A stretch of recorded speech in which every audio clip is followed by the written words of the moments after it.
باللہ من الشیطان الرجیم بسم اللہ الرحمن الرحیم۔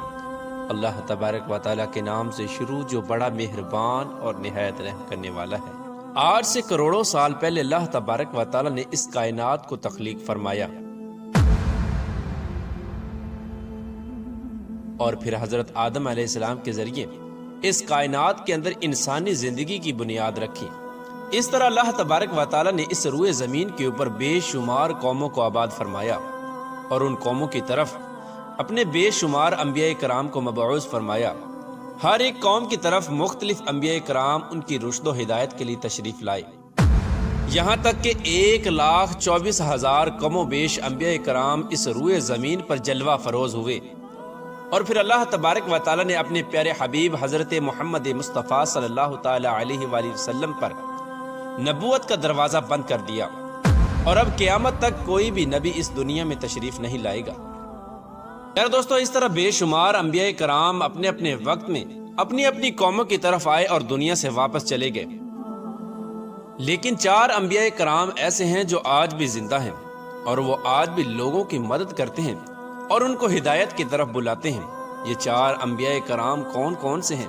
اور اللہ تبارک و تعالیٰ نے ان انبیاء کرام کو کس وجہ سے زندہ رکھا ہے اور ان کے زندہ رہنے کی کون سی وجوہات ہیں، ان تمام تر سوالات کے جوابات آج کی اس ویڈیو میں ہم آپ کو بتائیں گے، لہٰذا آپ سے گزارش ہے کہ ہماری اس ویڈیو کو اینڈ تک ضرور دیکھیے گا۔ پیارے دوستو، مختلف روایات اور احادیث نبوی کی روشنی میں 4 ایسے انبیاء کرام کا ذکر ملتا ہے جن کو اللہ تبارک و تعالیٰ نے آج بھی زندہ رکھا ہے، لیکن یہاں سوال یہ پیدا ہوتا ہے کہ ان 4 نبیوں کو اللہ تبارک و تعالیٰ نے کس وجہ سے زندہ رکھا ہے اور یہ 4 نبی کب تک زندہ رہیں گے۔ پیارے دوستو، پہلے نبی جن کو اللہ تبارک و تعالیٰ نے موت نہیں دی اور جن کے ہمیشہ زندہ رہنے کا ذکر خود قرآن پاک میں ملتا ہے، وہ حضرت عیسیٰ علیہ السلام ہیں۔ جب حضرت عیسیٰ علیہ السلام نے نبوت کا اعلان کیا تو انہوں نے اپنے ارد گرد کے لوگوں کو جمع کر کے فرمایا کہ میں اللہ تبارک و تعالیٰ کی طرف سے بھیجا ہوا نبی ہوں اور میں دعوت حق دینے کے لیے مبعوث کیا گیا ہوں۔ لیکن جس قوم کی طرف اللہ تبارک و تعالیٰ نے حضرت عیسیٰ علیہ السلام کو مبعوث فرمایا، وہ قوم یہودی قوم تھی، اور ان کی کتاب میں یہ واضح لکھا ہوا تھا کہ اللہ تبارک و تعالیٰ کا ایک نبی آئے گا جو یہودیوں کے دین کو ختم کر دے گا۔ اسی ڈر کی وجہ سے یہودیوں نے حضرت عیسیٰ علیہ السلام کو قتل کرنے کا منصوبہ بنایا کہ اگر حضرت عیسیٰ علیہ السلام زندہ رہے تو ہمارے دین کو ختم کر دیں گے۔ چنانچہ حضرت عیسیٰ علیہ السلام اللہ تبارک و تعالیٰ کے حکم کے مطابق ان یہودیوں کو حق کی طرف بلاتے رہے اور دعوت حق دیتے رہے، لیکن وہ بدبخت قوم آپ پر ایمان نہ لائی اور آپ کو جھٹلاتی رہی اور آپ پر طعن و تشنیع کرتی رہی۔ جب حضرت عیسیٰ علیہ السلام کو یقین ہو گیا کہ اب یہ لوگ میری کسی بات کا یقین نہیں کریں گے اور اسی طرح جہالت پر ڈٹے رہیں گے، ایک دن آپ نے سب یہودیوں کو اکٹھا کیا اور ان سے کہا کہ آپ میں سے کون ہے جو اللہ تبارک و تعالیٰ کے دین پر ایمان لاتا ہے؟ تو ان میں سے تقریباً 12 یا 19 لوگ ایسے تھے جنہوں نے اس بات کا اقرار کیا کہ ہم اللہ تبارک و تعالیٰ کی وحدانیت پر ایمان لاتے ہیں، اور کہا کہ ہم مسلمان ہوئے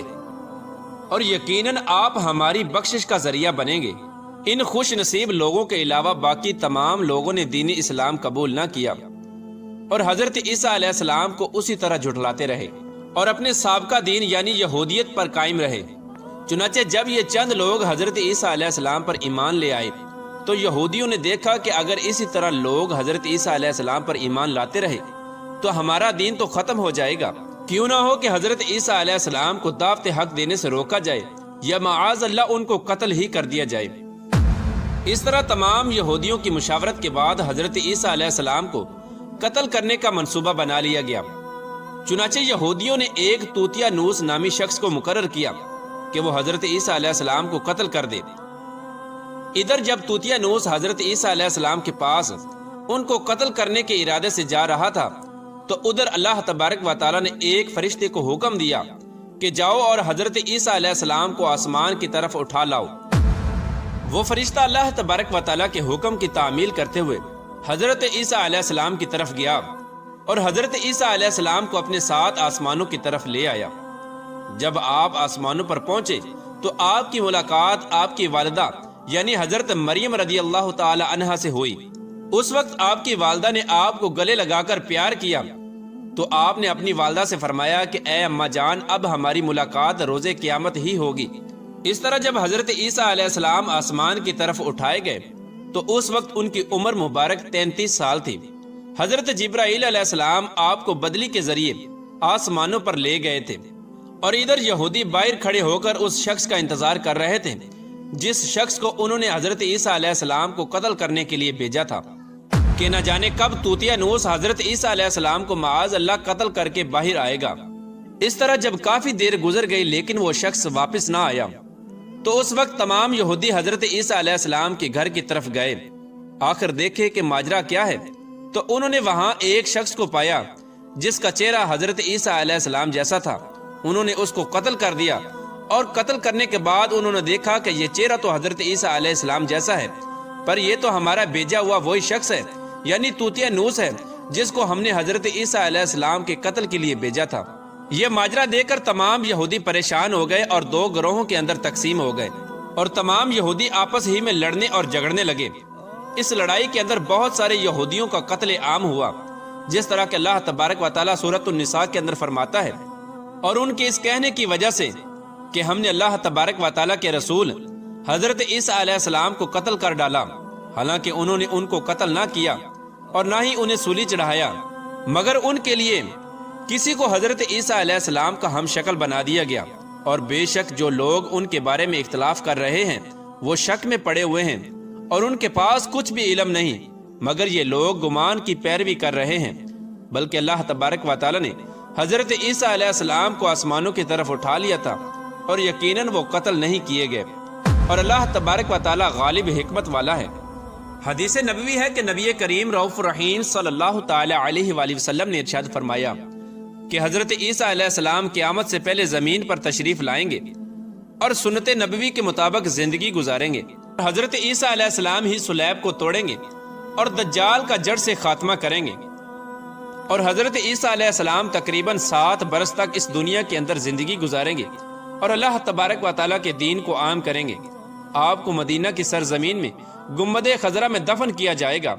اور جو لوگ یہ عقیدہ رکھتے ہیں کہ حضرت عیسیٰ علیہ السلام معاذ اللہ قتل ہو گئے یا سولی پر لٹکائے گئے، وہ دائرہ اسلام سے خارج ہیں اور وہ کفر کر رہے ہیں۔ پیارا دوستو، اب بات کرتے ہیں دوسرے نبی کی جن کو اللہ تبارک و تعالیٰ نے زندگی عطا فرمائی ہوئی ہے، وہ حضرت خضر علیہ السلام ہیں۔ حضرت خضر علیہ السلام ظاہری طور پر اس وقت اس دنیا میں تشریف لائیں گے جب دجال اس دنیا کے اندر ظاہر ہو چکا ہوگا اور اس دنیا کے اندر اپنا فتنہ فساد پھیلا رہا ہوگا، اور دجال لوگوں کو اللہ تبارک و تعالیٰ کے دین سے دور کرے گا۔ اس وقت حضرت خضر علیہ السلام ان لوگوں کو اللہ تبارک و تعالیٰ کے دین کا حکم دیں گے اور ان کو اللہ تبارک و تعالیٰ کی وحدانیت کی طرف بلائیں گے۔ اور ایک دوسری روایات میں آتا ہے کہ حضرت محمد مصطفیٰ صلی اللہ تعالیٰ علیہ وآلہ وسلم اپنے صحابہ اکرام کو حضرت خضر علیہ السلام کا قصہ سنا رہے تھے کہ آپ نے فرمایا کہ حضرت خضر علیہ السلام کا باپ ایک بادشاہ تھا جو حضرت خضر علیہ السلام کو اپنی بادشاہت سے نوازنا چاہتا تھا، لیکن حضرت خضر علیہ السلام کو دنیا کی بادشاہت پسند نہ آئی، تو حضرت خضر علیہ السلام نے اپنے والد کی سلطنت کا جانشین بننے سے انکار کر دیا اور اپنے والد گرامی سے ناراض ہو کر جنگلوں کی طرف چلے گئے جہاں ان کو کوئی بھی ڈھونڈ نہ سکا، اور وہاں آپ عبادت الہی میں مصروف ہو گئے۔ اسی دوران آپ کا گزر ایک آب حیات کے چشمے سے ہوا۔ اسی چشمے سے پانی پی کر آپ تا حیات زندہ رہنے میں کامیاب ہو گئے، اور آپ کے تا حیات زندہ رہنے کا ذکر کافی روایات میں ملتا ہے، جس طرح کہ حضرت انس رضی اللہ تعالی عنہ نے ایک روایت نقل کی ہے کہ جب اللہ کے پیارے نبی حضرت محمد مصطفیٰ صلی اللہ تعالی علیہ وآلہ وسلم کا ظاہری وصال ہوا تو ایک بزرگ سارے مجمع سے ہوتا ہوا حضور انور صلی اللہ تعالی علیہ وآلہ وسلم کے جسم انور کے پاس آ کر رک گیا۔ اس وقت اس شخص نے کچھ پڑھا اور واپس چل دیا۔ اس کے جانے کے بعد وہاں موجود صحابہ کرام نے پوچھا کہ یہ شخص کون تھا، تو اس وقت اس مجمع میں موجود کوئی بھی انسان اس شخص کے بارے میں علم نہ رکھتا تھا۔ تو اس وقت حضرت علی رضی اللہ تعالی عنہ بولے کہ اس شخص کو میں جانتا ہوں، یہ حضرت خضر علیہ السلام ہیں۔ حضرت خضر علیہ السلام اللہ تبارک و تعالیٰ کے حکم سے مصیبت زدہ لوگوں کی رہنمائی کرتے ہیں، اور حضرت خضر علیہ السلام لوگوں کی اصلاح کر کے ان کو اللہ تبارک و تعالیٰ کے حکم کے مطابق زندگی بسر کرنے کا حکم دیتے ہیں۔ اور حضرت خضر علیہ السلام بہت ہی نیک اور خدا ترس انسان ہیں۔ اور بعض روایات کے اندر حضرت خضر علیہ السلام کا ذکر حضرت ذوالقرنین علیہ السلام کے ساتھ بھی ملتا ہے کہ حضرت خضر علیہ السلام حضرت ذوالقرنین علیہ السلام کے ساتھ کسی سفر پر گئے اور وہاں پر آپ نے آب حیات پیا، جس کی وجہ سے آپ کو تا حیات زندہ رہنے کا موقع ملا۔ پیارے دوستو، حضرت عیسیٰ علیہ السلام اور حضرت خضر علیہ السلام کے بعد تیسرے زندہ نبی جن کا ذکر ملتا ہے وہ حضرت الیاس علیہ السلام ہیں۔ آپ کا ذکر قرآن پاک میں 2 جگہوں پر موجود ہے۔ جس طرح کے تفاسیر میں بیان کیا گیا ہے کہ حضرت الیاس علیہ السلام کو ایک نورانی گھوڑے پر بٹھا کر آسمانوں کی طرف لے جایا گیا۔ جس طرح کہ حضرت انس رضی اللہ تعالی عنہ سے روایت ہے، وہ فرماتے ہیں کہ میرا اور حضرت محمد مصطفیٰ صلی اللہ تعالی علیہ وآلہ وسلم کا گزر ایک پہاڑی سے ہوا۔ وہاں سے گزرتے ہوئے ہمیں ایک آواز سنائی دی کہ اے اللہ تبارک و تعالی، مجھے بھی حضرت محمد مصطفیٰ صلی اللہ تعالی علیہ وآلہ وسلم کا امتی بنا دے۔ یہ آواز سنتے ہی اللہ تبارک و تعالیٰ کے نبی نے مجھے یہ حکم دیا کہ اے انس رضی اللہ تعالی عنہ، اس آواز کا پتہ لگاؤ، یہ کون ہے؟ حضرت انس رضی اللہ تعالی عنہ بیان فرماتے ہیں کہ جب میں اس پہاڑی کے اندر گیا تو میں نے دیکھا کہ ایک سفید پوش بزرگ اللہ تبارک و تعالیٰ کی عبادت میں مشغول تھا۔ جب اس نے مجھے دیکھا اور کہا کہ اے بندے، تم محمد مصطفیٰ صلی اللہ تعالی علیہ وآلہ وسلم کا صحابی ہے، تو اس وقت حضرت انس رضی اللہ تعالی عنہ نے جواب دیا، جی ہاں۔ اس بندے نے کہا کہ میرا سلام محمد مصطفیٰ صلی اللہ تعالی علیہ وآلہ وسلم کو پہنچا دو، اور محمد صلی اللہ تعالی علیہ وآلہ وسلم کی بارگاہ میں عرض کرنا کہ حضرت الیاس علیہ السلام آپ کو ملنا چاہتے ہیں۔ میں نے واپس آ کر حضرت الیاس علیہ السلام کا پیغام حضور صلی اللہ تعالی علیہ وآلہ وسلم کی خدمت میں پیش کیا تو حضور پاک صلی اللہ تعالی علیہ وآلہ وسلم میرے ساتھ وہاں چلے گئے۔ جب ہم لوگ حضرت الیاس علیہ السلام کے پاس پہنچے تو میں پیچھے کھڑا ہو گیا تو حضور پاک صلی اللہ تعالی علیہ وآلہ وسلم اور حضرت الیاس علیہ السلام کافی دیر تک آپس میں بات چیت کرتے رہے۔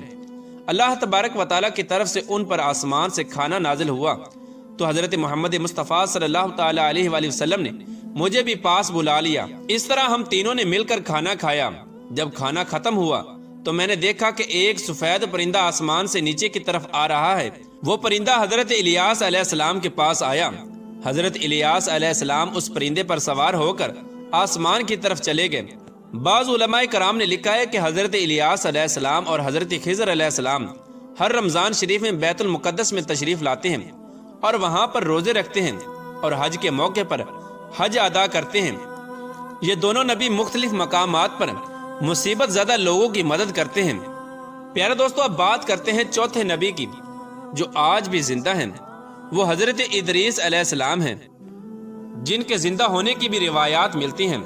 جس طرح کہ اللہ تبارک و تعالیٰ سورہ مریم کے اندر ارشاد فرماتا ہے کہ وہ ایک نیک اور پرہیزگار انسان اور نبی تھے کہ اللہ تبارک و تعالیٰ نے حضرت ادریس علیہ السلام کو جنت سے اٹھا لیا تھا۔ پیارے دوستو، شب معراج کی رات چوتھے آسمان پر حضرت محمد مصطفیٰ صلی اللہ تعالی علیہ وآلہ وسلم اور حضرت ادریس علیہ السلام کی ملاقات ہوئی تھی۔